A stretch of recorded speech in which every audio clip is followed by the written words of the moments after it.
সমমান সংখ্যাযুক্ত অংকৰ ক্ষেত্ৰত আমি কোনটো ডাঙৰ বা কোনটো সৰু কেনেকৈ নিৰ্ণয় কৰিম?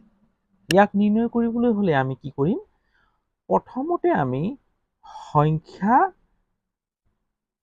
অৰ্থাৎ ইয়াৰ আগৰ সংখ্যাটোক চাম। ইয়াৰ আগৰ সংখ্যাটো কিমান আছে? 84 84 দুইটা সমান। গতিকে তাৰ পাছত আমি দ্বিতীয় ঘৰলৈ যাম। ইয়াত আছে 7, ইয়াত আছে 8। ইয়াৰ পৰা নিশ্চয় ধৰিব পাৰিছো যে 7টো সৰু 8টো ডাঙৰ। গতিকে আমি সমমান সংখ্যা বিশিষ্ট অংকৰ ক্ষেত্ৰত আমি এই সূত্ৰটো প্ৰয়োগ কৰিব লাগিব যে ইয়াৰ যে আগত থকা সংখ্যা দুটা একেই হয় না নহয়। যদি একেই হয় তেতিয়া আমি নেক্সটলৈ যাম। নেক্সটত গৈ দ্বিতীয় অংকটোক চালো।